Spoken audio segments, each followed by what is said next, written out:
My name is Nathan Wasserman, and I'm the Vice Dean for Research. And I'm here to greet you for this conference. I'm happy you made it. With the Pope, it's not easy. It was very nicely open, the roads, even better than every day. So there's no doubt about some kind of divine intervention here today. And I hope you also had made it easy here.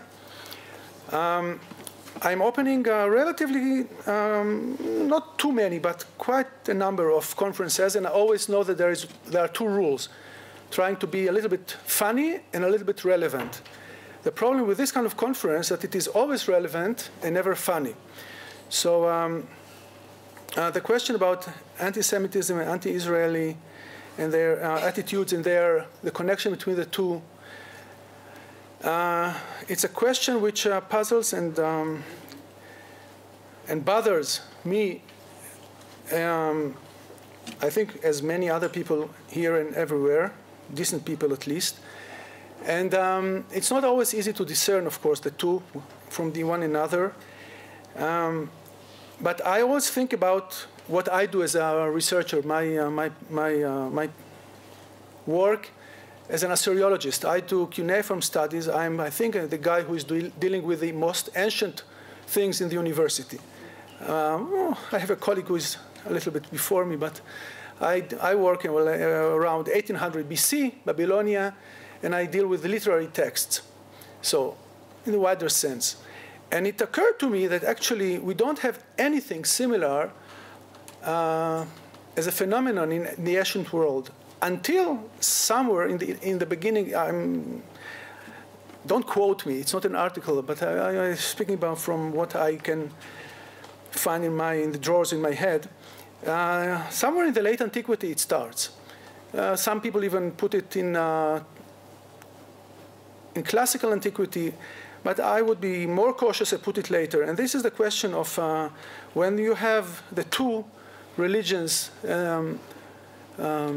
monotheistic religions emerging, then you have something which you can say there's some kind of hatred which is to nation per se, not for what it does or did or will do or might do in the eyes of some ruler, but whatever it does or whatever it did, it is to be hated per se for what it is. And this is something which in the old world, in the pagan world, in my Assyrian Babylonian world, simply does not exist. There are, of course, harsh and very brutal actions against groups and ethnic groups. And, but basically, once the punishment, one can say, is done, that's it.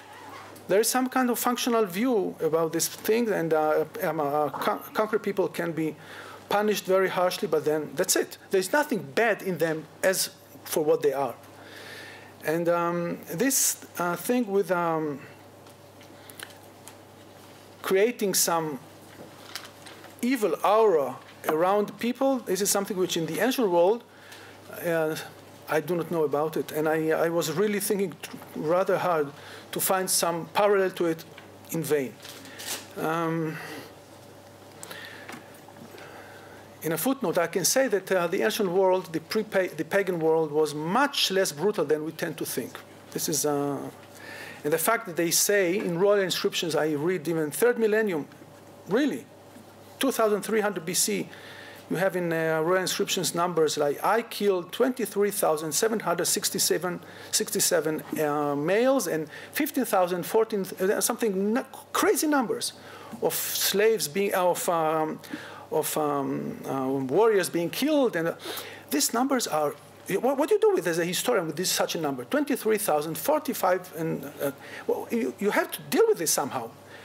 And my impression is that these are not real numbers, and they are basically, sometimes they sum up and they don't sum up, for example. They knew mathematics. They could sum up the numbers. So basically, these were not so brutal. They were not so brutal as we tend to think about them. And these genocidal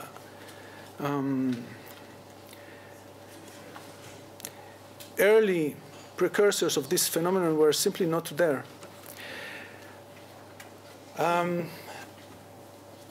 I'm very glad that you are here, and I heard from Uzi, my colleague, that it was very nicely done yesterday in the dinner last night, and I hope you will have very fruitful discussions and interesting insights.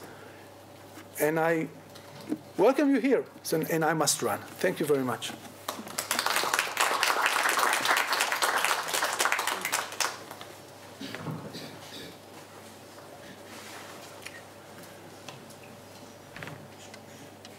It's my privilege to open this three-day working conference, the biggest that we have ever organized at the Hebrew University, possibly the largest of its kind in Israel. I think that even a year ago, when the concept began to germinate in my mind, I could not have exactly predicted just how timely this particular gathering of outstanding researchers, scholars, and people who have been committed over many, many years to the analysis and also to the active and even proactive ways of combating anti-Semitism, just how relevant, just how, I would say, urgent the present hour is. And the news that we have had only over the last 2 days or so have come to reinforce it with, I think, shattering and shocking detail. What happened in Belgium, in Brussels, in the very heart of the European Union, was, I think, and will be seen in coming months and years as an event perhaps on the scale of what happened in France, in Toulouse in 2012, the shock waves of which are still being felt and will be felt for many years to come. What is obvious and is particularly pertinent to this opening session of the conference is that the personal sense of security of Jews living in Europe today has been eroded and undermined in a way that I cannot recall in all the many years, 4 decades now, that I have been directly concerned with these matters. And I think that I have to say it, not just as an observer over decades of the phenomenon of anti-Semitism, but I have to say, and without any pretense of being a prophet, we know the fate that's reserved to prophets in the modern world, but I would say the writing was on the wall for a long, long time. And it's more and more apparent, which is why when I hear many of the comments that are made both in the Israeli media and the Western media and so on, the constant sense of surprise, journalists who live from day to day with the news and seem to be unable to register anything in any sort of coherent sequence, again and again express surprise and then find it difficult to imagine that we are actually living through much more than a few waves that appear now and then. We're living through historic change. And again, the results of the European elections, which I'm sure that our colleagues here this morning and subsequently throughout this conference will also here and there address, because they underline deeper trends. The results of those elections were the writing on the wall in such a clear way that, again, the expressions of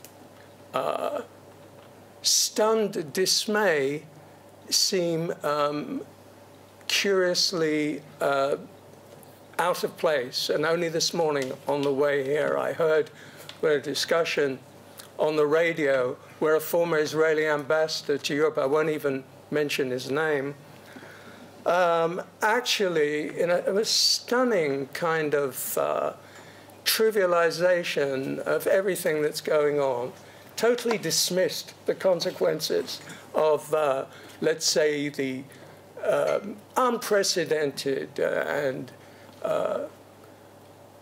absolutely, as the French Prime Minister said, an earthquake. It is an earthquake. And it dismissed it because only 43% of the people turned up to vote. Of course, that's more or less par for the course in European elections. So just as it dismissed anti-Semitism in Europe as solely a question of Muslims, like there's nothing else involved at all, apart from some Nazi groups, which again didn't go into what that means in Europe. This is the level of discourse, unfortunately, in much of the Israeli media, and you know, I'm used to that now over many years. So the context in which we're speaking is very, very clear, and we have this morning, and my colleague, Professor Uzi Rebhun, will introduce the speakers. I'm certainly not going to do that, but I will just say one thing more personal. The three speakers this morning are people who, like myself, have been dealing with these problems theoretically, practically, over probably something close to 40 years. And therefore, they have a unique perspective, something I've learned to appreciate and recognize the importance of, and something that is very often, sadly, missing in much of the comment that appears in the media more generally. Uzi is the head of the Institute of Contemporary Jewry, and is a colleague for many years in the department, which is now merged with the Department of Jewish History, and I will allow him to do the honors for this first session.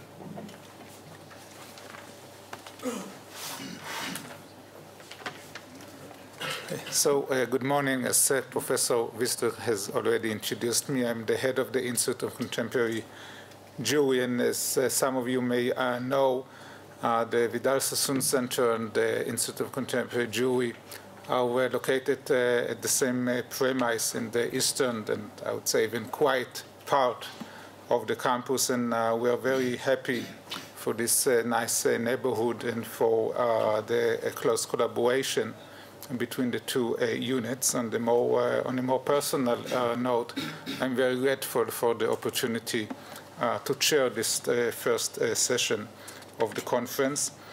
We have three speakers. I hope the third one, Mr. Manfred, who is stuck somewhere in the traffic, will make it shortly.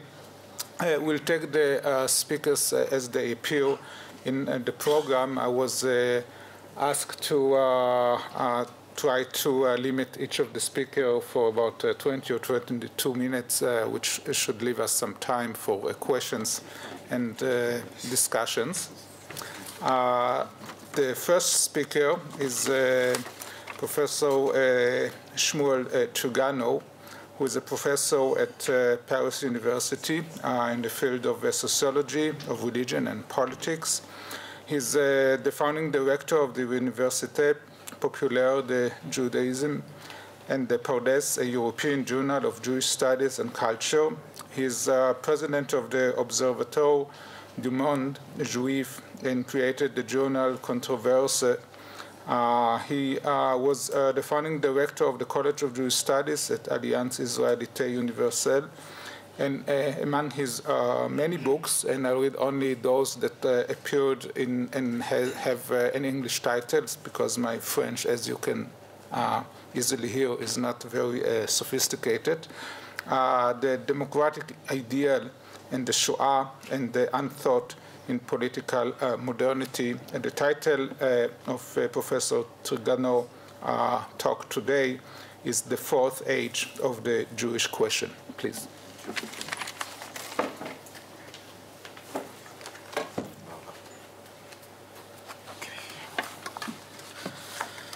Thank you for inviting me to this conference. My presentation to this symposium is the culmination of a research encompassing 14 years, 600 pages of papers, and 7 books, in which I have endeavored to discuss the political and intellectual aspects of a phenomenon which is defined as the new anti-Semitism.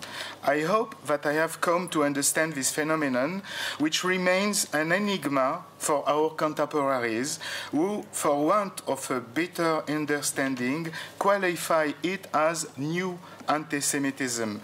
This adds yet another enigma, since anti-Semitism, which arose with the emancipation of the Jews and democratic modernity, was already an enigma for modern Jews, who could not understand why it appeared precisely when they were becoming like the others and had waived their condition of people and community. The new anti-Semitism may well be the blind spot of modern and postmodern Jewish consciousness, as I will endeavor to explain. We must step back and see the overall and far-reaching picture beyond the Jewish target of this new hatred. Initially, however, we must have an idea of the nature of its target and what it represents for its enemies, an idea of the framework in which this phenomenon develops, an idea of its scope. The representations and the imagery of a new anti-Semitism have already been analyzed very frequently. Other analyses will be presented in the course of this symposium. I will not discuss this question, which personally I have already discussed elsewhere. Rather, I will examine the nature of a contemporary anti-Jewish attack, resituating it in the historical long term in order to identify its issues. With the new anti-Semitism, we can be said to have entered the third era of the hatred of the Jews. This long-lasting hatred is not heretic. It is entrenched in political, religious, cultural, and civilizational structures, which are the main arenas where it rages. Among them, we need to consider also the conditions of the existence of the Jews. The key to an understanding of this approach depends on the definition given to this existence of the Jews. I will not discuss this hatred as a relevant fact only of anthropology, hatred of the other, of theology, or of psychology, namely choosing an ahistorical approach. I do not deny the pertinence of this strata of reality, but they do not alter the fact that anti-Semitism is something other than racism. If we accept the idea that the Jews are a people and thus have a collective destiny, the political nature of anti-Semitism is the basis of this analysis. This does not remove the relevance of other levels of reality. On the contrary, their relevance makes anti-Semitism something other than a type of xenophobia, which also has a political dimension. By political, I do not mean the politics of politicians, but the political morphology of Jewish existence. In the case in question, their condition of people. This condition is a reality, even if the Jews do not assume it or are unaware of it. The history of anti-Semitism confirms it objectively. One of its main characteristics is the massification of the Jews. Contrary to a general belief, it is not this massification that makes the Jews a people. The people precedes it, traverses it, and survives it. Anti-Semitic massification is an exclusion device prior to an attack on the Jews, who have at first become undifferentiated and dehumanized. Acceptance of this hypothesis that is to say, the Jews are a people, is a condition for elaboration of a global strategic vision, which I should like to present briefly. In this approach, I find the term Judeophobia inappropriate. Anti-Semitism is more than a phobia, that is to say, a pathology, for which those affected by it would not be responsible. As for Judeo in this term, it implies that the reference is to an ethnic origin or something inevitable that does not derive from anything rational. I totally disagree with this viewpoint. Jewishness does not come from an ethnicity which hatred would reveal and persecute. In my opinion, the notion of Judeophobia radically depoliticizes the issues and neutralizes the phenomenon to be analyzed. It runs counter to my approach. Throughout their long history, the Jews have experienced 3 ages, 3 modes of hatred towards them. It is important to note first of all that this hatred is specific. It has appeared, in fact, only in the religious worlds that derive from biblical Judaism, Christianity and its modern transformation, and Islam. In the Asiatic religious worlds, this tradition of hatred simply does not exist except by contamination from the 2 religious worlds cited. The fact that there are not monotheistic encourages to believe that anti-Semitism is a phenomenon that is functionally enshrined in monotheism. These 3 modes are anti-Judaism, anti-Semitism, and today anti-Zionism. If you want, okay. These 3 modes correspond to 3 ages of civilization: traditional society, democratic modernity, postmodernity. Each of these ages conceived a different type of hatred: religious, racial, today humanist. Before the modern age, the Jews was hated as deicide, or traitor and liar to Muhammad and Luther. In modernity, as a race and international conspiracy. Today as racism, infringing human rights, apartheid, and so on. In these 3 ages, it is always objectively the Jews are, as a collectivity, that are attacked, each time in a different way. In the medieval empire, it was the captive nation shut up in the ghetto that was the target. In modernity, it was the Jewish community or so-called race. The theme of conspiracy, international because there are Jews everywhere, and secrecy because the Jews are openly citizens, point out to criminal collectivity. Today, it is the state of Israel that is considered to be intrinsically racist. In the 3 cases, we have different forms of the collective condition of the Jews, adequate to the international framework of their social and political existence. Each type of hatred corresponds to a different political regime: empire, absolute monarchy, then nation-state, global village in globalization. They relate to the successive modes of the Jewish condition. In the age of empires, in the exile, Galut, the excluded Jewish minorities were enclosed in the ghetto and Mela. In the age of a democratic nation-state, the Jews were individually citizens and renounced the Jewish people, while being suspected of belonging to it.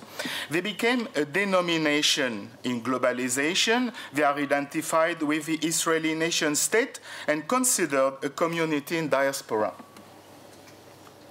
I tried to build a model. In light of this reconstruction, clearly the target of the attack today is above all the sovereignty of the Jewish people, the Jews in the form of nation-state. The hatred, therefore, is typically political. However, a stockpiling of registers of hatred can also occur, a fact of which we are not sufficiently aware today.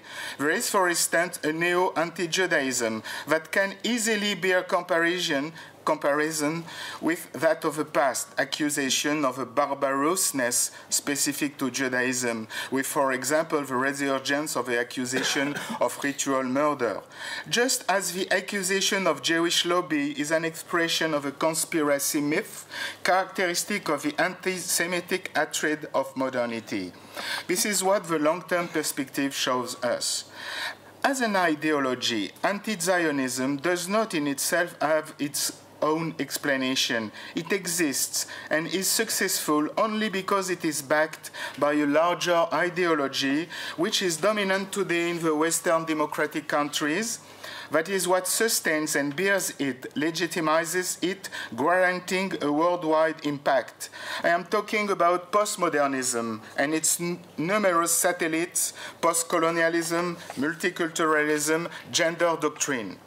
Born between France and the United States, this ideology develops in the power niches of our time, those that control information and regulation of exchanges in a globalized system. Deconstruction is its key word. Objectively, its aim is to dismiss all the narratives of the West in order to promote its other, or rather the others. The Jew, however, does not belong to the latter. This is in fact an intense paradox. The new anti-Semitism was born and developed in the multicultural environment, namely in an apology of differences. Presumably, the Jewish difference is a different type from all the others. Both the collective and the individual subject, both the nation and the individual, are the elective targets of postmodernism. It substitutes the minority for nation, gender for identity, participative democracy for representative democracy, the international community for the state, the tribunal for the executive power, governance for the government, human rights for civil rights. This gives the following model in forms of a series of antinomies. It's very... Basically, this ideology has four niches: the media, academic, financial, and political spheres. Power today, in fact, is no longer identified with instituted political power. The new power holders, moreover, no longer seek to monopolize it. They deny it for themselves and even combat it through an anti-power libertarian message, the bourgeois bohemian ideology. Yet they control power without taking responsibility for it, and this device allows them to speak in the name of morality. The depoliticization deriving from this new type of domination, in fact, conceals the power issues of his spheres of influence and consecrates their political irresponsibility. I have already developed this analysis elsewhere in a little book, but it's quite clear that the state of Israel can be identified standing significantly on the dividing line of a series of antinomies, in that it appears as the quintessence of the enemy to be overcome.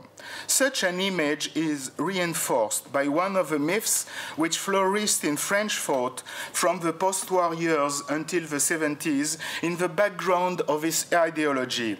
Against the fascism of the pre-war European states, this myth celebrated the Jews as diaspora, exile, wandering, dissemination, strangeness, nomadism, victimhood, writing, and so on. This paradoxical background explains why the new anti-Semitism is philo-Semitic and fervently worships the memory of the Holocaust. The greater the adoration of a wandering or victim Jew, the greater is the hatred of a sovereign Jew. Anti-Zionism, thus, is postmodernism applied to the state of Israel, to the Jews as a people, to the Jewish people as a nation, to the Jew as gender-related, the idea that Judaism is the source of phallocracy, to the Jew as singular identity without possibility of changing with the other.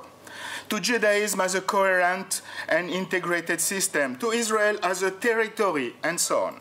Zionism is viewed as focusing all that resists this ideology and power system. The targeted Jew is thus completely the opposite of a post-Holocaust myth that idealized the Jew as a victim, more precisely an undifferentiated victim to lessen European guilt and allow European consciousness to absolve itself from its culpability by identifying with a victim. Thus, when we replace anti-Zionism in the global framework of postmodernist ideology, what is being prepared against Israel is in fact being prepared also against all the democratic nation-states of the West. Israel is a victor of an issue far greater than that of the Jews. We must perhaps wait for the peoples of Europe and the democrats to realize that in light of this destructive ideology, the state of Israel embodies their destiny. Any ideology develops in the framework of a social and political configuration. In the case in question, the model and the field of exercise of postmodernism and the most critical place with respect to anti-Zionism is the European Union. Politically, this is an area where a new power is being established, leading to the weakening and destruction of the nation-states and the national identities.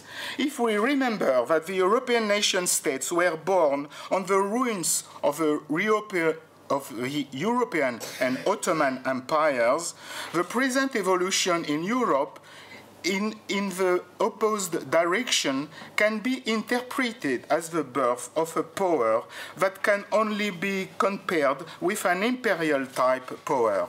Massive immigration, together with the demographic decline of European populations, further underscores the fatal extent of this crisis, all the more so since the immigrants come from a world subject to the currents of world jihad and belong to a religion not yet modernized and whose political implications, which have remained in the age of the empire, the so-called caliphate, threaten the democratic nation-state. Postmodernism is developing in this background. It appears to, in this context, as a discourse which contributes de facto to the destruction of the world of the nation-states in order to base the legitimacy of this new power, which is not democratic and far from the European peoples. The paradoxical consequences of this development explains why, throughout the European Union, a very powerful nationalist reaction, currently presented as a populist one, is occurring that will add an old anti-Semitism to the already existing anti-Zionism. I fear that because of a multiculturalist deterioration of a citizenship, we will face in the very near future a savage war of identities. In this European light, anti-Zionism, which attacks the sovereign Israel nation-state, is both a lure that conceals this strictly European objective and a tool that serves all kinds of objectives, including those of a Machiavellian political activism, which exploits what I am calling the Jewish sign, itself a medium of extraordinary symbolic power.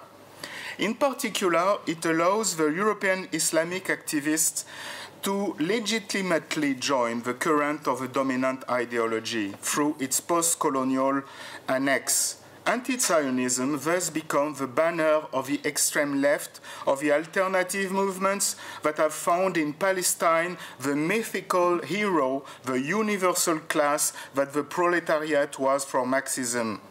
For the same reason, it plays for the states the role of a system of communication and negotiation with the Muslim population, which has made it its emblem. Recently in France, it has also begun to play the role of a vector of alliance between the extreme right and the Islamic current, for instance, the Muslim Brotherhood. The return of this imperial dimension in relation to Europe replaces the anti-Semitic phenomenon, which is of a long-term concern to us, in the symbolic history of Europe. From its origins, in fact, at every turning point of its history, Europe encountered the Jewish question, which, because of its original Christian basis, is enshrined as an original and ultimate reference in its identity charter. There have been till now 3 periods of this history. The history of a Jewish reference in the European identification. The founding period in which Europe established itself as the new Israel, according to the Apostle Paul's symbolic operation on the Jewish sign, which divides the category of Israel in Israel according to the Spirit, the Christians, and Israel according to the flesh, the Jews. The modern period, inaugurated by the Protestant return to the Jewish Bible and the Old Testament, which heralded the end of the medieval empire and the dawn of the European nation-states with the Treaty of Westphalia after the Religions' War. 3. The contemporary period at the end of the 19th century with the making of the Aryan myth with all its intellectual and political implications. A new theory of the Jew as a Semite then appeared, which helped the changing European culture to adapt to its new conditions of existence and rewrite its own past and present. Each of these periods has assigned the Jews to a certain type of symbolic and political status. In the first period, the Jews embodied the flesh, the letter, the ethnicity, in face of the universal of the Catholicos, in the case of Christian, the Holy Roman Empire. In the second period, along the road to modernity, when Europe was reorganized as nation-states, the Jews were recognized in the citizenship only as individuals, and Judaism became a denomination when the European society entered the secularization process. The Jewish people was considered to have disappeared at the very time the European peoples were becoming nations. In the third period, the Jews became an inferior race, and the people was suspected in them in the form of conspiracy. There is another, okay. Another one? Yes? Okay, so you have not received the last one. I sent it 2 days ago. Okay. In the fourth period today, it is their condition of nation-state that is challenged, but it is not yet known what will emerge from this redefinition of a Western identity. In these 4 cases, the exclusions of the Jews assumed various kinds of forms and aspects. With Europe, but also Islam, I do not deal here with Islam, the Jewish science plays the motor of a system of sacredness upon which any society and civilization is founded, excluding an element, a profane one, to set down itself. In this perspective, on the sacred plan, clearly, the establishment of a Jewish political sovereignty represents a metaphysical cataclysm for Western and Muslim identity. Indeed, today, with postmodernity, we are experiencing the entry into the 4th period of Western identity, while the collective psyche that it generates sees in the sovereign Jewish state an issue for the new European empire against a background marked by the heritage of the Holocaust at a time when the European states and their identities are disintegrating. I'm sorry, I have to finish. This Jewish question, and I shall discuss here the last aspect of a model of a new anti-Semitism I am proposing, is fully felt in the Jewish world and in Israel above all. The political and symbolical issue of sovereignty is fully posed there through what can only be called with concern a war of the Jews. This war, which is being waged nationally and internationally, opposes two different versions of what the Jewish destiny should be. It broke out after the Six-Day War, around the future of Judea and Samaria. The relationship to these territories, which are so symbolic in Jewish history, they are above all the very territory of the ancient Israel, induces, in fact, of necessity, a type of relationship to the eternal Israel, to Judaism, to what the religions which were its rivals had always wished to ban and exclude from history which they were rewriting, but also, and that's the problem, from what Zionism's normalization project wished to separate. In this sense, if this conflict is political, it is also fully symbolic and metaphysical. The dramatic way the former Israeli ambassador to France, Tel Aviv University historian, and one of the most well-known speakers of J-Call, Professor Eli Barnavi, described this conflict is significant. I quote, "Yes, there are two Israels, my Israel, oriented to the secular and rational world, and the other, idolatrous Israel, focused on a deified land and prisoner of archaic beliefs. Between the two, there is no possible compromise. In the combat opposing them, each camp has its allies in the Jewish world and among the Gentiles. They have their followers, Jews of the diaspora, entrenched in their ancestral fears, who sent anti-Semitism everywhere and are ready to fight for Abu Dis, to the last Israeli or American evangelist. We have our followers, moral Jews and Gentiles, who still agree to maintain a balance," unquote. This is not just a disagreement and a political debate, but a Kulturkampf. This conflict, initially internal to Israeli society, has been exported by some of its elites from the anti-Zionists to the post-Zionists, including the pacifists, to the arenas of the Western democratic countries, called once again to intervene in order to sway the decision. Again, I will quote Eli Barnavi in a French radio broadcast in 2009. James Baker said, "It was recorded, we will screw the Jews. It was music to my ears," unquote. This call for international intervention has awoken the eternal demons of the Western world. The conflict of the two Israels has thus become quasi-international, with at its center the substitute New Israel, Palestine.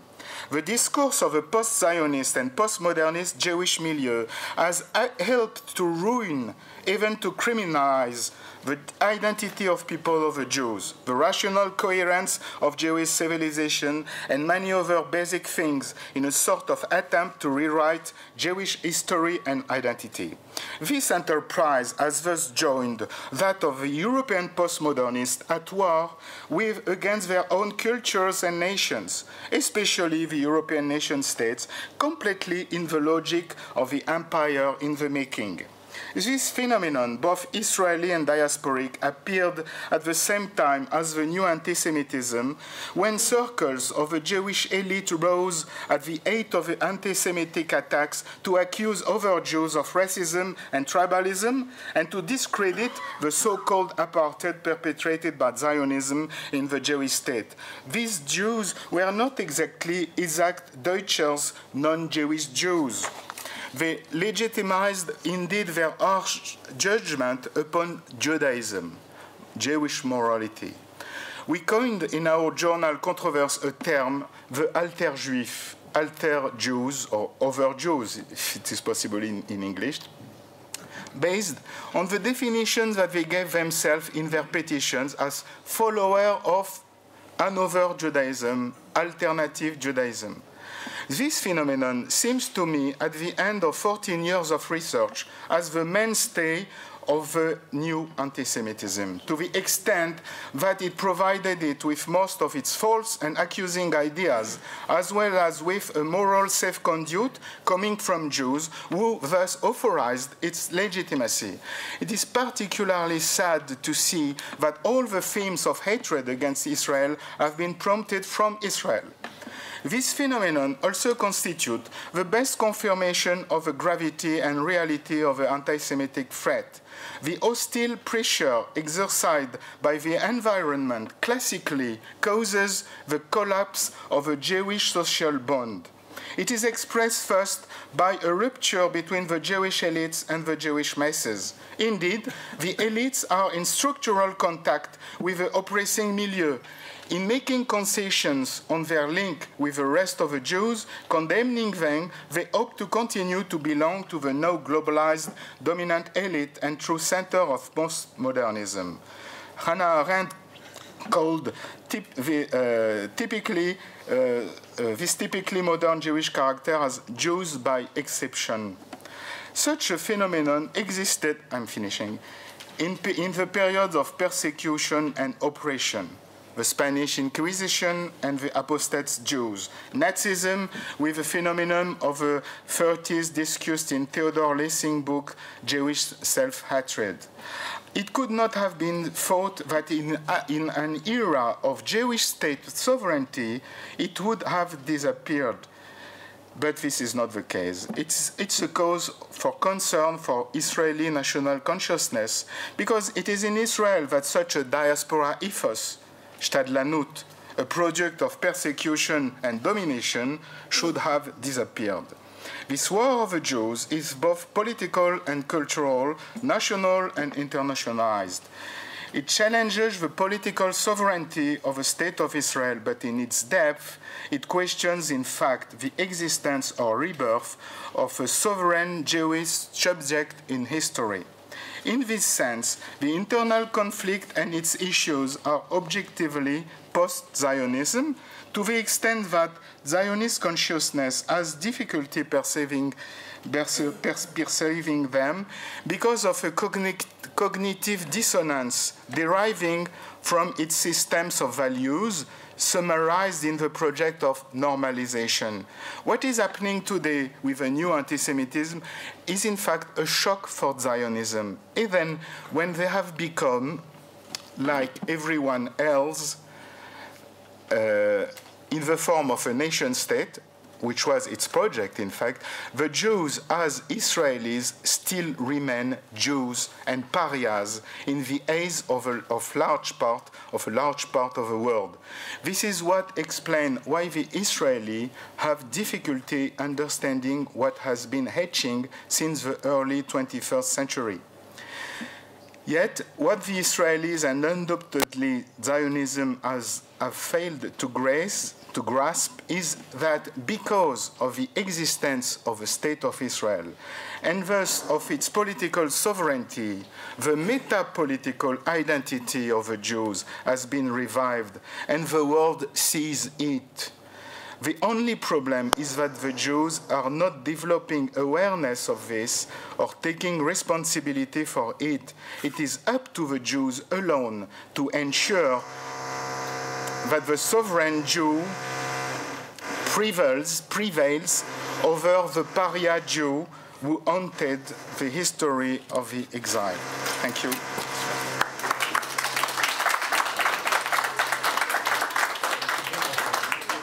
Thank you, Professor Trigano, for linking between past and present and for arranging the different complementary aspects of anti-Semitism within a conceptual framework and its application on present-day anti-Semitism.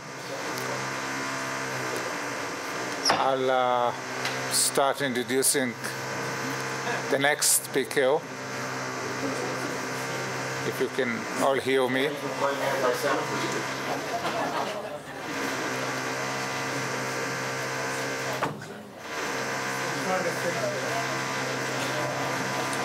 To fix this or to fix the building?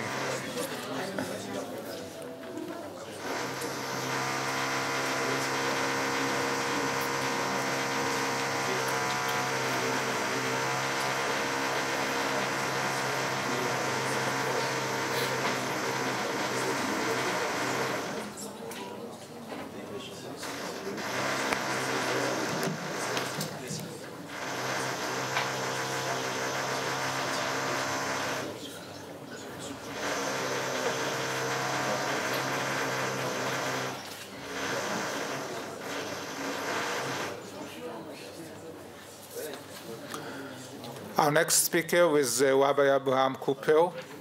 Rabbi Cooper is the Associate Dean of the Simon Wiesenthal Center and founding member of Israel's Global Forum on Antisemitism. He's overseen the Wiesenthal Center's international promotion of tolerance, education, and coordinated international conferences at UNESCO, Berlin, Geneva, and multi-faith conferences on religion and terrorism, and has also testified before the United Nations, the United States Senate, and the OSCE. Rabbi Cooper was the project manager for the historical exhibition written by Professor Robert Wistrich entitled People, Book, Land, the 3,500-year relationship of the Jewish people with the Holy Land, exhibited at UNESCO headquarters in Paris. And the title of Rabbi Cooper's presentation today is Circumcision, Ritual Slaughter, and the Delegitimization of Israel. And I think we'll need another few seconds until we get the necessary quiet or the necessary silence. Thank you, Mr. Chairman. Thank you, Uzi.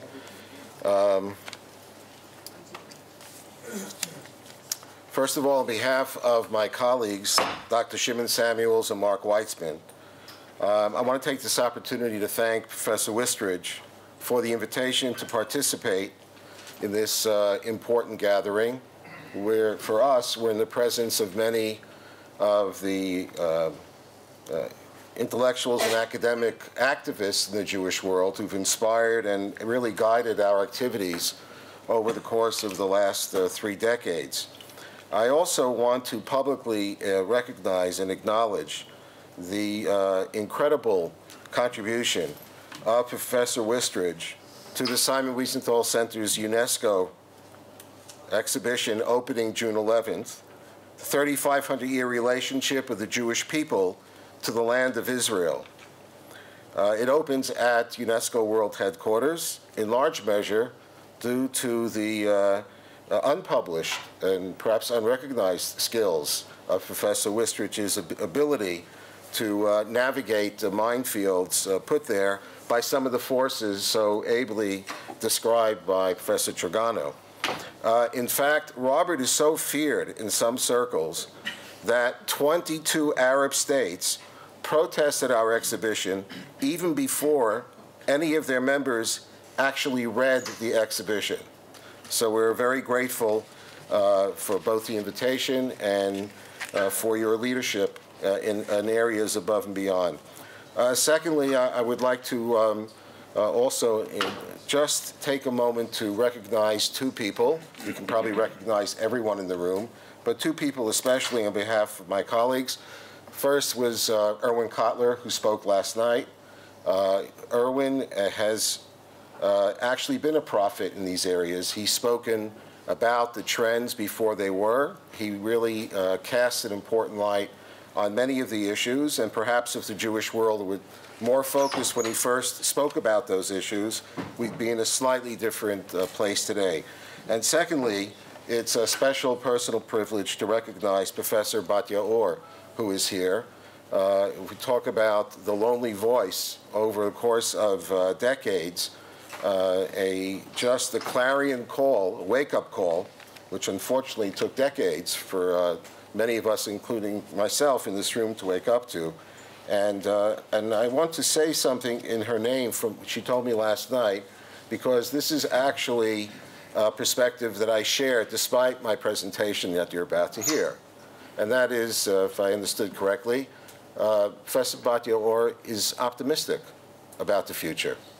And I share that optimism. To put it in another way, when people ask me in Beit Knesset on Shabbat, so, you know, what's going on? I say, I'm not at all worried. We have them surrounded. I am going to try to stick a little bit closer to the time frame. And what I'd like to do, listen very carefully to Professor Trigano's presentation, and you might want to grid in some of the overlap, some of the information we'll be talking about now, to his very important structure and context in which he introduced. Our last speaker, and I hope he'll be here, Professor Manfred Gerstenfeld, who very provocatively, and I think correctly, introduced a figure of 150 million Europeans who currently hold extreme anti-Israel and/or anti-Semitic views, I hope will identify some of the major areas that we have to grapple with in dealing with contemporary anti-Semitism, anti-Judaism, however you want it, whatever tag you want to give it. Professor spoke about 150 million Europeans. Abe Foxman's recent release of the ADL report talks about 1.1 billion anti-Semites worldwide. So certainly we have our work cut out for us. Originally, Professor Wistrich was kind enough to ask me to present on a topic that I do know something about. It's called digital terrorism and hate. But through my requesting this particular topic, I just want to announce that our new CD annual report on digital terrorism and hate is available here. We have, I think, a few dozen copies. And if not, you can see any of our representatives, and we can arrange for you to get a copy of digital terrorism and hate, it's a 20-year-old project. Our first hate website was in 1995. We're currently looking at 30,000 plus problematic social networking arenas and websites. That will be for another presentation. When we talk about, especially with a group that is as well informed as we have here this morning, about attacks on core Judaic practices, in this case, shechita and milah, Jewish ritual slaughter and circumcision, most of the people here are pretty well briefed about the history that goes back beyond 2,000 years, from Antiochus through Hitler, Stalin. Tyrants understood that by focusing and trying to eliminate these unique practices, those who were committed to the destruction of the Jewish people saw these as important tipping points. What we're dealing with today in the contemporary world, and in many ways is completely unprecedented. The campaigns, the anti-shechita campaigns, which I'll briefly talk about in a few minutes, and the attacks on Brit Milah are led from within democracies. And this is, I think, a new challenge for us. I think the main reason I was hoping to present some of these ideas here is not to bring you solutions, but just to bring you a report from the front lines about, if you will, another problem we have to add to the mix of contemporary anti-Semitism. And again, I leave it to the academics and intellectuals who will help contextualize and how to approach these issues. By the late 1880s, 1890s, when we talk about shechita, which had been already under attack, anti-Semitism itself became a dynamic factor behind the attacks on shechita in the German-speaking part of Europe, predominantly. The anti-Semites went beyond declarations of concern that animals should not be caused unnecessary pain to aggressive attacks on quote-unquote Jewish cruelty.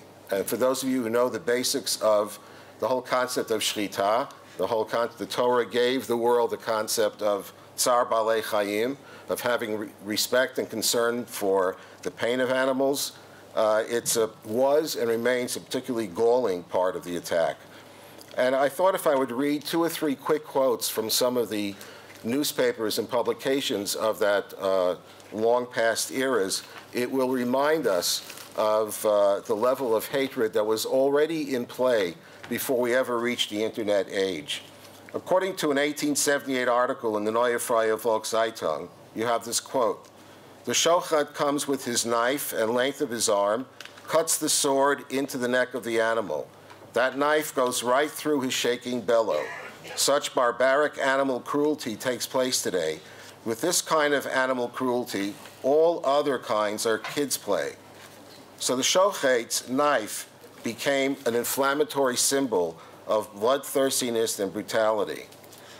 In one of the more candid comments made in Switzerland, published in Switzerland, by an anti-Semite who ran a particular paper. He said the following: "Our paper is anti-Semitic. Whether shechita is really a bit more or a bit less cruel to animals is immaterial to us. For us, the crucial point of the whole question is whether or not a special place should be cleared away for the Jews in the state because of their religion. There exists in this civilized land a race from the desert who still practices ancient and barbaric customs. It must either give them up or be expelled."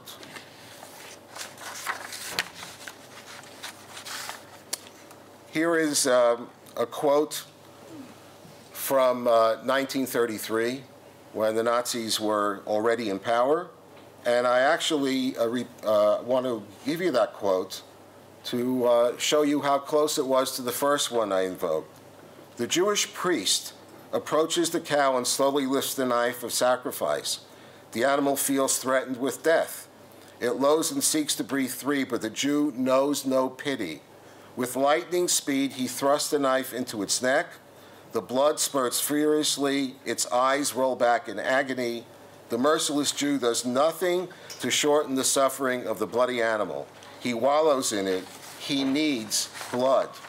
In fact, a May 1934 issue of Der Stürmer was entirely devoted to reviving the ritual murder charges, featuring an alleged link with Jewish ritual slaughters of animals.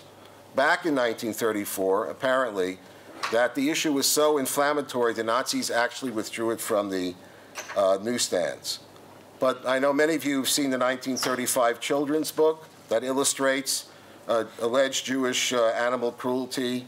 And, of course, you're familiar with the 1940 film, The Eternal Jew, which contains a lurid scene of a shochet sadistically killing an animal. In our time, Norway, which boasts 60,000 registered hunters, still hunts whales, and whose some people make their living still of clubbing baby seals to death on ice floes. Norway is instructing the Jewish people on the ethics or lack thereof of shechita. And it's very important because the law in Norway banning shechita goes back to a debate in Parliament in 1929, before Hitler came to power, in which a future prime minister of the country identified shechita as, quote, a Jewish blood orgy, unquote. Now, in a few moments, I'm going to talk to you about the Mila issue. So when I was in Norway, I asked the local Chabad Rabbanit, so how much does it cost to have people over Friday night? What do you pay for a chicken? I was told that when they can get it, that it's $41 per chicken. To import kosher meat from outside the country. And in fact, in Scandinavia, there are those looking to actually close the loophole in the ban on shechita. For them, it's not enough that you can't prepare kosher food in their country. They also want to ban the importing of those kosher chickens into Norway. Interesting also that in Sweden, which also bans shechita, they do have an interesting loophole. I think it's embedded into the law, in which the indigenous Samis people are allowed not only to herd deer, but to hunt and shoot them from helicopters. The Danish agricultural and food minister, Dan Jorgensen, I think put it succinctly when he said, quote, animal rights come before religion. I'll take a second out. I'm not sure what the order is here. Oh, it's the proper one. I just brought for you a small sampling of how this particular old, new Jew hatred is transmitted, of course, online. And you also see that in many cases, the original impetus for these laws came as a way of hitting back at Muslims. But the Jews in Europe, more or less, have been roadkill on these kinds of issues. And we know now, of course, that in Poland, very complicated situation, but the bottom line is there was a multi-million-dollar business where people are making a lot of money. As we speak, most people think it's illegal to have shechita in Poland. It's supposedly going to go to the Supreme Court, and we'll have to see what happens from there. So, again, just to keep within the time frame, wanted to give you a little bit of modern history in the late 19th and 20th century, the contemporary situation with a specific focus on Scandinavia. And all you have to do is go to any Google search, put in the terms, and hit images, and you'll get a much broader sense of what's going on online. Circumcision. The attacks on Brit Milah go back 2,000 years plus. Pagans basically couldn't fathom this mutilation of the perfect human form. In fact, the Gemara talks about, a very famous Gemara, talks about the confrontation between Turnus, the senior Roman official, and Rabbi Akiva, exactly over this point. The whole notion of doing this grotesque activity on the perfect human form was a source for hatred, Jew hatred in the ancient world. The early church fathers, despite the fact that their founder, as far as I know, was a Gemalt Jew, eventually presented Brit as a mark of divine punishment of Jews for rejecting Jesus. And down right to our own day, in the 20th century rather, with, of course, the Nazis and throughout the time of the Soviet Union, some of us may know people who came from the Soviet Union and under incredible circumstances helped keep the mitzvah of Brit Milah alive under the most difficult of circumstances. I thought what I would do is just, when it comes to the issue of Brit Milah, is to share with you 2 points. One has to do with Germany, which is back in 2012, you know, that a law was suggested to criminalize Brit Milah. And in fact, a Moel who had done 3,000 circumcisions in Germany was called in by a local prosecutor for possible activity. The Wiesenthal Center and many other groups approached the German government, and eventually a law was in fact drafted. But 2 things about Germany. I was with Shimon in July of 2012, where we met with the then Justice Minister and a whole phalanx of lawyers, and this very bright lady, whose name I have written down here but would take about 35 seconds just to pronounce, she really went out of her way to give us assurances. And she put it this way. She said, "Don't worry, Rabbi, the German state will give Jewish parents the right to circumcise their infant sons." And because, maybe because of the fact that I've been born in New York City, I said the following. I felt it was important to say it in that location to that official. With all due respect, the right to circumcise Jewish children does not emanate from the German state. Your job in the German state is to protect the religious rights of Jewish parents to circumcise their boys.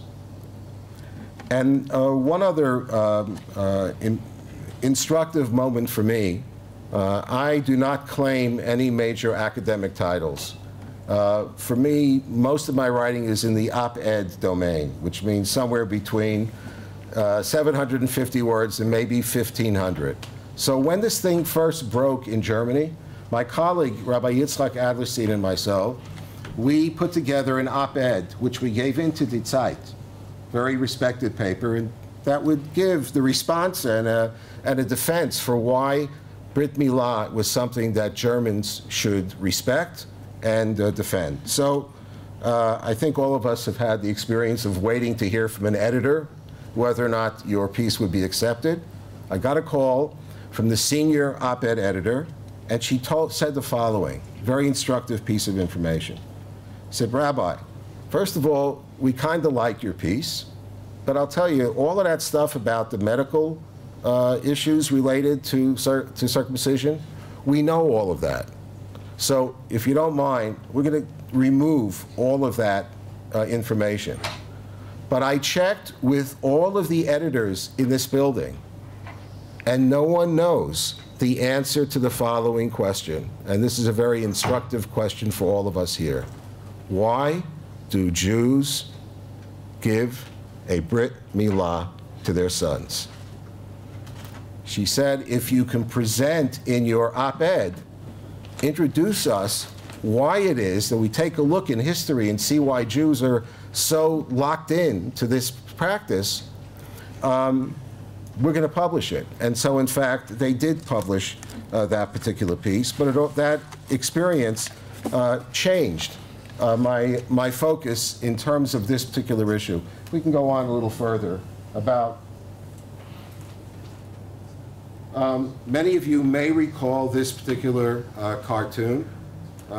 It appeared, I think it was actually in the Netherlands, if I'm not mistaken. This is the English translation. What's remarkable about this is the person who did this cartoon said this is not an attack. It's Norwegian.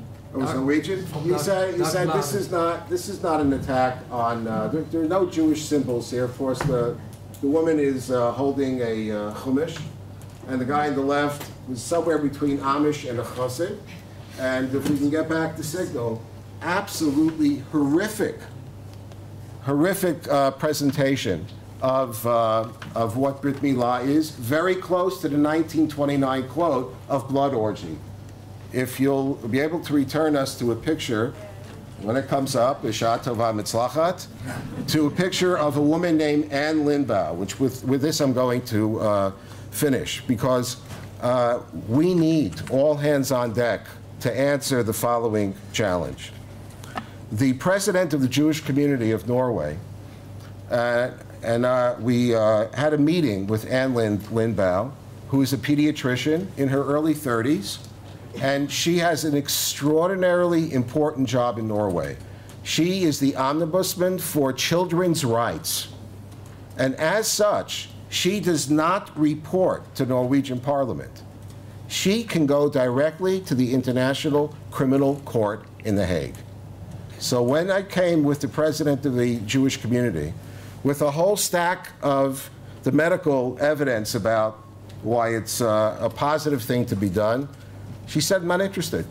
She refused to even accept the scientific data. So I said, well, you're a pediatrician. Were you ever present at a Brit Milah? No. Would you like to go to one? No, I have no interest. So why are you opposed to circumcision? It's a feeling I have.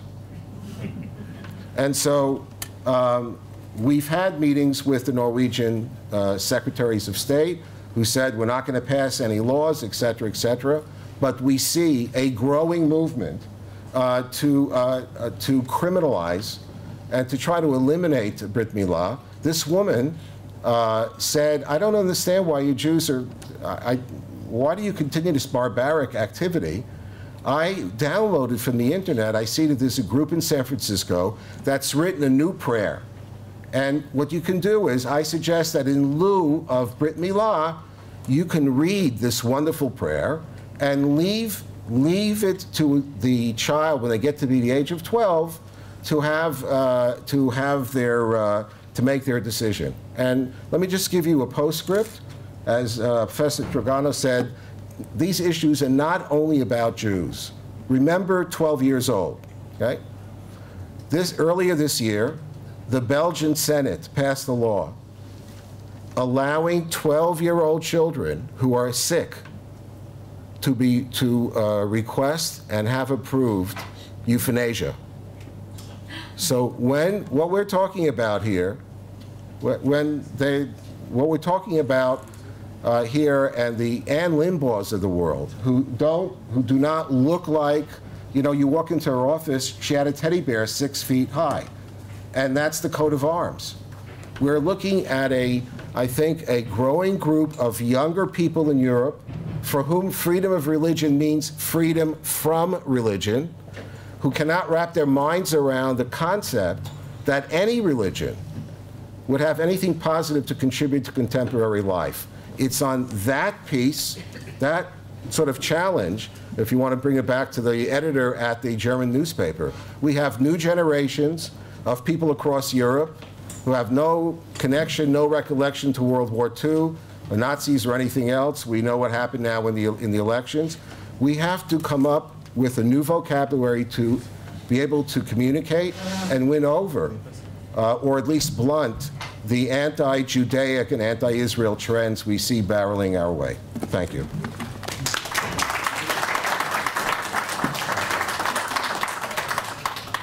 Thank you, Rabbi Cooper, for providing us some insights into the effect of anti-Semitism on daily life and for maintaining basic religious rituals. I'd like to welcome Professor Manfred Gerstenfeld for your efforts. By way of introduction, Professor Gerstenfeld is a member of the board of the Jerusalem Center for Public Affairs and its former chairman. He has been an international business strategist for 40 years. His background is in chemistry, economics, environmental scholarship, and Jewish studies. He has published more than 20 books on political issues, Jewish public affairs, anti-Semitism, and anti-Israelism, as well as environmental issues, and his books have appeared in 7 languages. He is the 2012 recipient of the Lifetime Achievement Award of the Journal for the Study of Anti-Semitism. And today, Professor Gerstenfeld will talk on Israel and the Jews a prison for the Western world, quotation mark.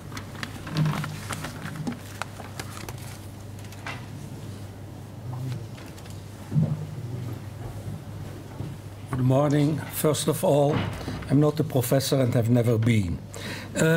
Secondly, times change.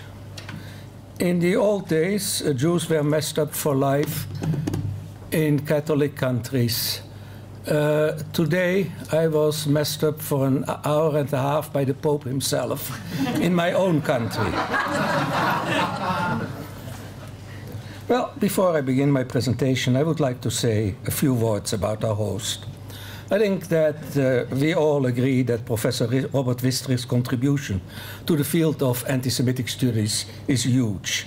The number of subjects he has dealt with, the many books, the essays he has published, the breadth of his knowledge, which he has so graciously shared with us, have made him a commanding pillar of anti-Semitism studies, a field which is in dire need of far more research. I have personally often benefited from his deep insights, for which I'm most grateful. And thanks, Robert, and I wish you much success in all of your future endeavors. Now, to my topic.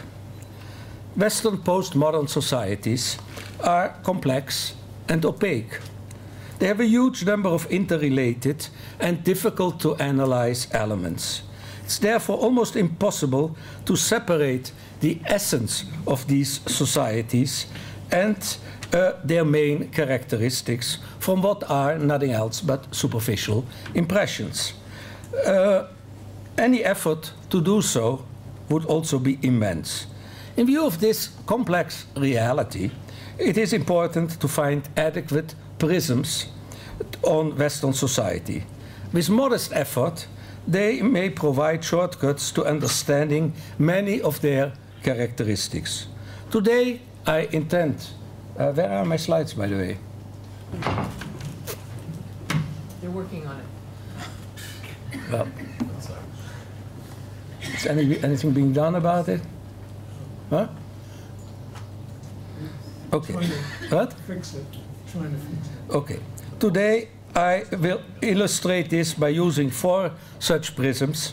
First, the Holocaust. Secondly, the post-Holocaust, the period after the Holocaust. Thirdly, Jews. Fourth, Israel. Now, I'll start with an easy example, the Holocaust as a prism. It can be applied in many ways. I'll just give a few examples. The Holocaust serves as to show how easy it is to propagate extreme lies at the highest levels in the Arab and some other parts of the Muslim world. A few examples.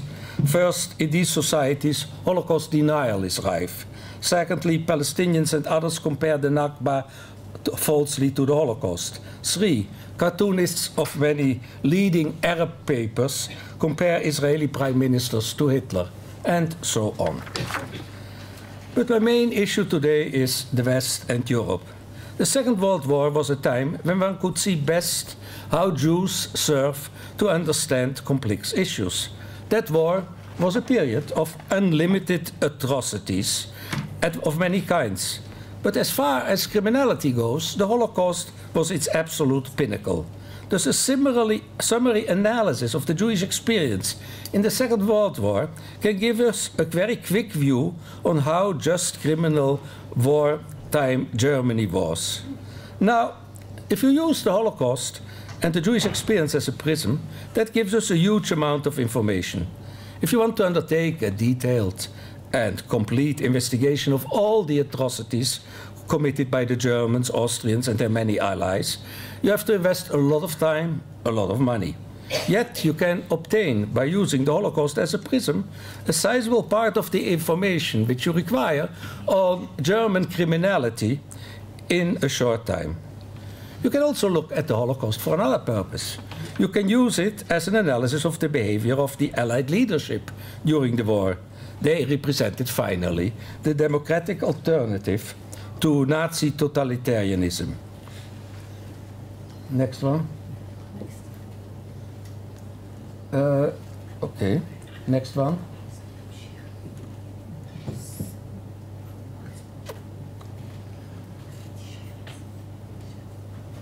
Next one. Okay.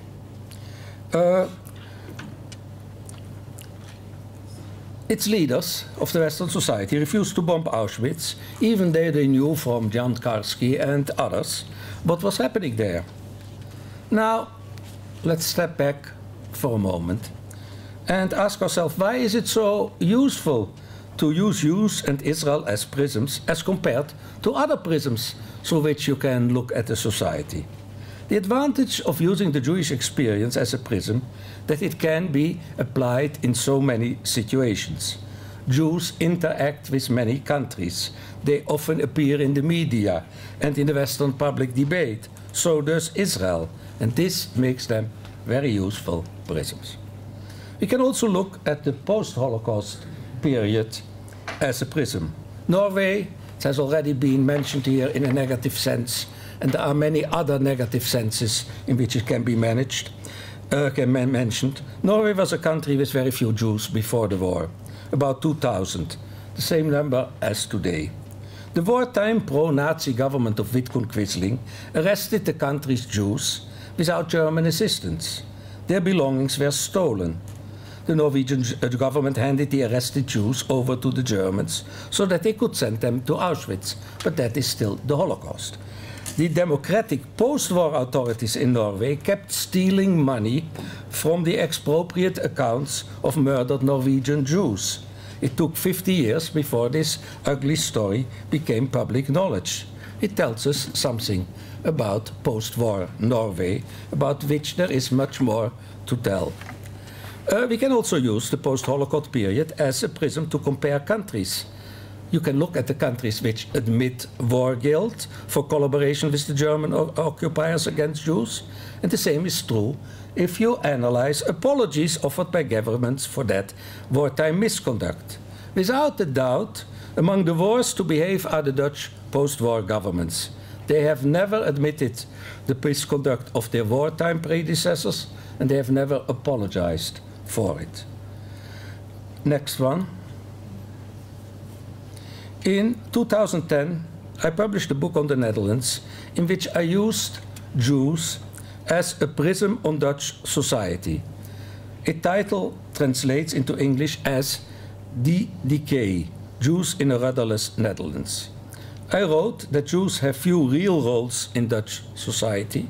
They do, however, fill many symbolic roles or are used for symbolic purposes. Next one. This includes Jews being the absolute victim.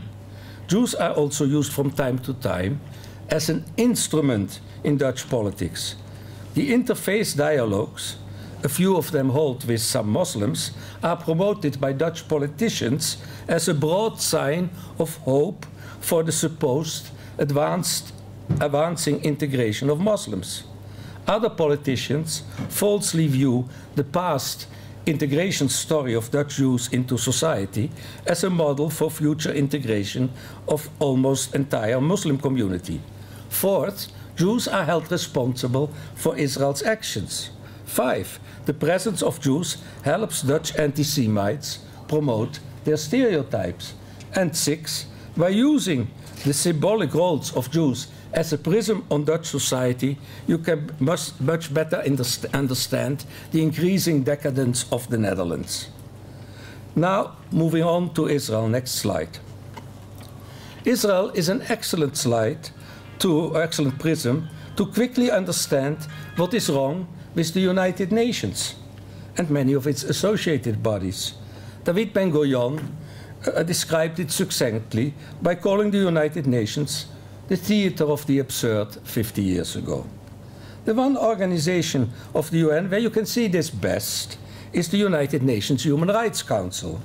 At the UNHRC, Israel is condemned more than all other nations put together, including the most criminal ones in the world. By using as an ongoing prism Israel, we are also regularly reminded to what extent this main UN human rights body is itself a racist body. Now, this leads us further to the general topic of the racists in the anti-racist camp. Israel is not only a looking glass on the false humanitarian mask of the UNHRC, it's also a much more general, probably the best sensor to understand how the anti-racist progressive camp is full of racists. Besides the UNHRC resolutions, no event probably shows better the widespread racism among anti-racists than the 2002 NGO conference of Durban. Of course, it was sold, branded, as a conference against racism, yet it was a racist conference. There were many thousands of participants from a multitude of major humanitarian bodies, and because there were so many, that proves how widespread racism is among the anti-racists. A much smaller example, one more example of the same type. Zionism is racism resolution. Well, the United Nations people who said that Zionism is racism were racists. A fourth example, Norway again, always good country to, if you want to look for negative examples. In 2011, the Norwegian criminal Anders Breivik murdered almost 70 people at the camp of the Labour Party youth movement. And then, only thanks to this murder, as a side effect, it became known that this camp at Utoya Island had as one of its most important activities inciting Labour Party youngsters of 14 years and older with hatred against Israel. Of course, Breivik was a criminal, but the people he killed there were racists and future racists. Yet another example of racists in the anti-racist camp, the Turkish Mavi Marmara ship, a ship which was part of the Gaza flotilla. On it, there were a number of people who succeeded to die as martyrs, and that was what they came for. Now, the ship had no humanitarian aid on board. So, it was another example, racists in the anti-racist camp. Well, we Jews are so many, and Israel, we serve as so many prisms that I cannot continue with this because that's a lecture by itself. Now, there are additional derivatives from using Israel as a prism for the UNHRC. Another one is that you can use Israel as a magnifying glass. Next. Next. That you can use Israel as a magnifying glass to view the highly problematic characteristics of a profession which is called international law and its subdivision international humanitarian law. As I'm not a lawyer, I'll quote somebody who is. Harvard Law professor Alan Dershowitz said that, and I quote, "International law is the ultimate exercise in elitist non-democracy." End of quote. Now, if you want really to understand the problems of international law, you should study the story of the Goldstone Report. This is detailed, by the way, in a book edited by Gerald Steinberg and Anne Hertzberg titled The Goldstone Report Reconsidered, a Critical Analysis. So, how does it work, international law? The racist UNHRC gives the Goldstone Commission a biased assignment. Next one.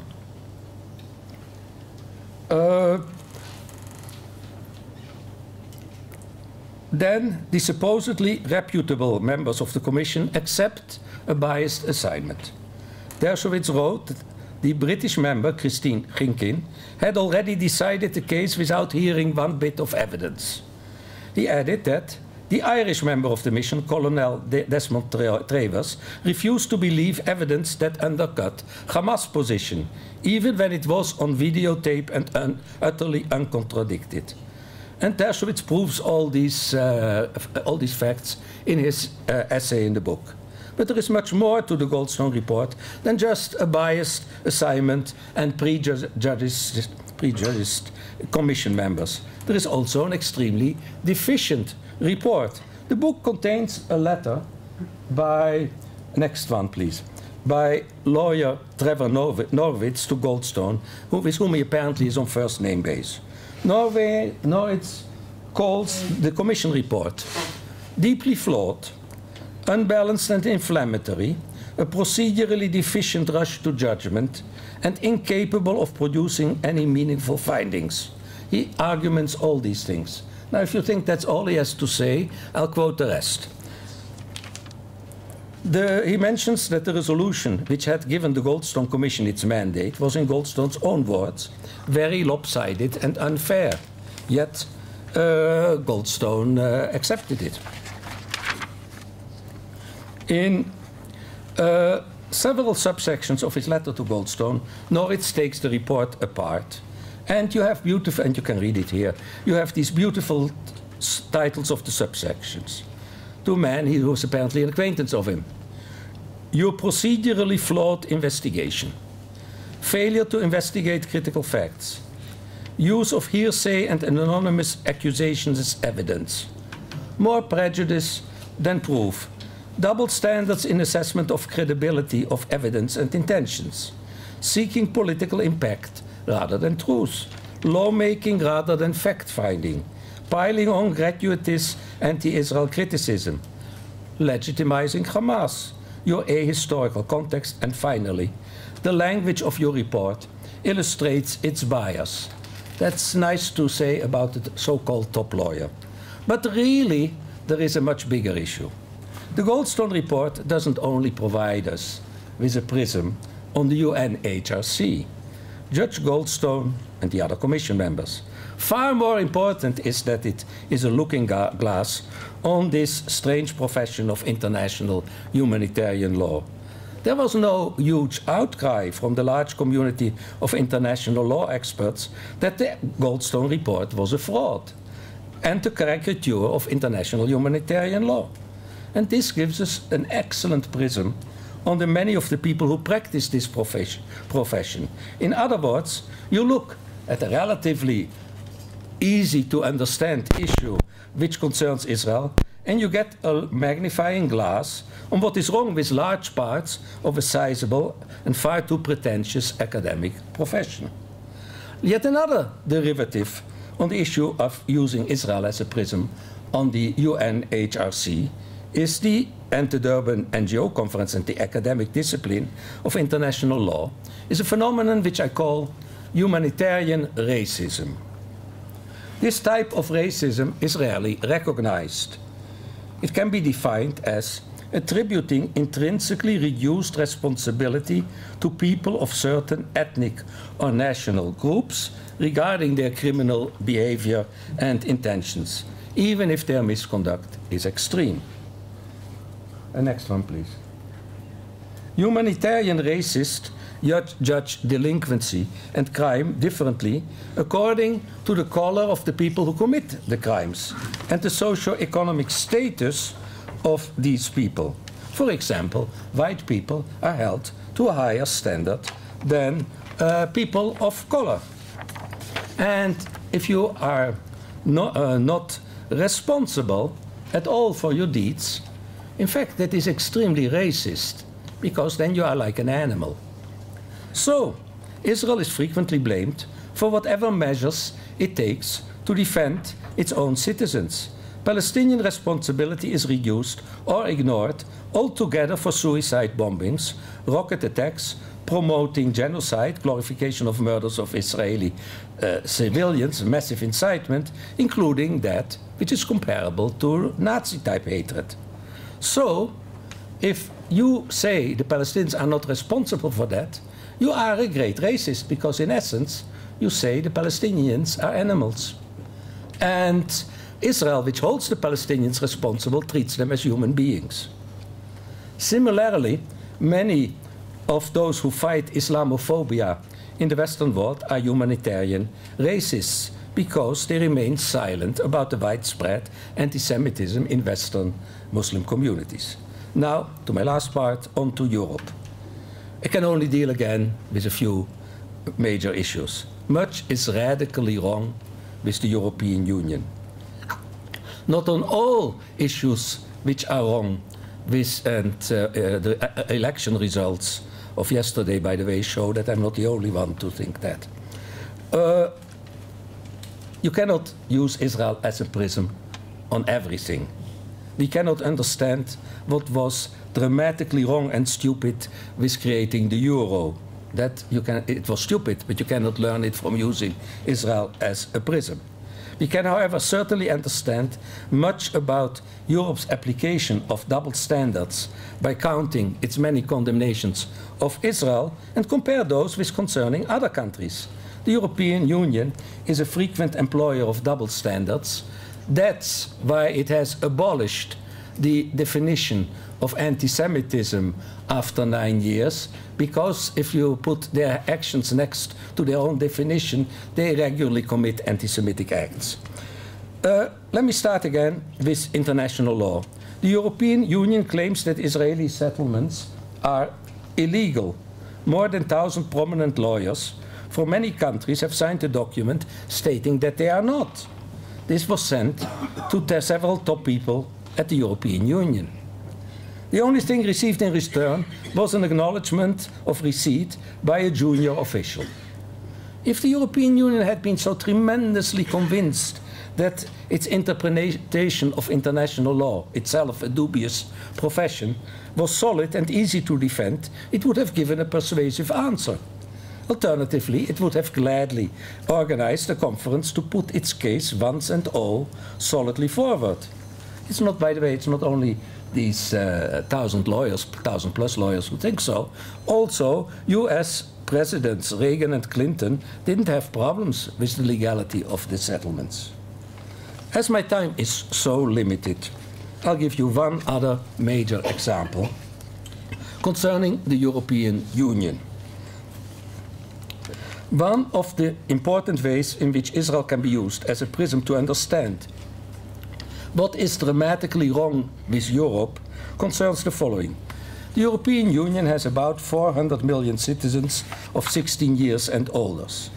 About 43% of them have a demonic view of Israel. This results from a study done in 2011, or published in 2011 by the University of Bielefeld in Germany. The study was undertaken in 7 countries. Researchers polled 1,000 people over the age of 16 in 7 countries. One of the questions asked whether they were in agreement with the claim that Israel is carrying out a war of extermination against the Palestinians. Now, the lowest percentage of those who agreed with the statement were in Italy and the Netherlands. 38% and 39% respectively think that we are committing genocide against the Palestinians. Other countries, you can see it here, Hungary 41%, UK, country where Jewish leaders say that there is so little anti-Semitism, 42%, Germany 48%, Portugal 49%, Poland 63%. Now let's assume for a moment that the opinions of these 43% of the EU population were not the extreme slander that it is in reality, but that these people were correct. Well, during the 2 years from the end of 1941 until the end of 1943 in the extermination camps of Treblinka, Belzec, Sobibor alone, 2 million people, mainly Jews, were murdered by the Germans. All technology, and that includes also the technology of murder, has greatly advanced since then. If the genocidal accusations of these 150 million Europeans against Israel were true, the last of Palestinian adults and children would have been killed long ago. But European television broadcasts give a lot of attention to the Palestinian-Israeli conflict. So all these Europeans which watch the television can see that there are many Palestinians in Israel and in the territories. In fact, the truth is that the number of Palestinians has greatly increased over the past decades. Now, if a person accuses another person of being a mass murderer and genocide and being genocidal, on whom does that reflect badly? On those falsely accused or on the malicious accusers? This provides a prism of 43% of the European population, which has a criminal mindset. These 150 million are also totally irrational. And how is this a prism on large parts of Europe? Because Israel is the prism, but once you see that these people can have such an extreme criminal mindset, can never be the only subject on which they are irrational. It's worse. The person in the Middle Ages who thought that the Jews had poisoned the wells had no way of verifying whether this demonization of the Jews was true. The contemporary European has no excuse. This indicates that the irrationality of at least 150 million contemporary adult Europeans exceeds the irrationality of medieval Europeans.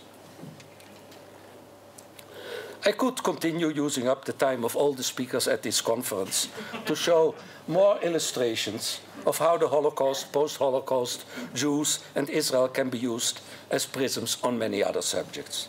Yet, as my time, next one. Next. As my time is limited, I'm just going to read the headings of what could be just another lecture of the same time. The first one is, you can see the lie, using Israel and Jews as a prism, you can see the lie that Islamophobia is the main problem in the Western world today. Secondly is, you can look at academia, where many who promote academic freedom want to boycott Israeli academics. I've done that in a book. The third one is the bias of the BBC. The fourth one is the bias of the New York Times. A fifth case shows how large liberal Protestant organizations ignore genocide and other crimes in the Arab and Muslim world. A sixth one is the decay of large part of the European Social Democrat parties. And the seventh one is that, if you look at it, and now everybody knows that, but Israel was an early prism with which you could expose Erdogan as a major inciter. There is, of course, much more. I have staked out my claim. It is that Jews are uniquely qualified to be a prism for understanding many developments in the world, and particularly in Europe because of their lengthy and checkered history in Europe. Next slide. This also means multiple aspects of interaction over many centuries. And as far as recent decades are concerned, we can add to this the European interaction with the Jewish state. It's now almost, and with that I'll end, 100 years ago that Oswald Spengler published his Der Untergang des Abendlandes, or in English, The Decline of the West. With all the current decay and degeneration in Europe, someone could update the book. I, however, believe that the application of prisms will give us much quicker insights into the same topic. Thank you.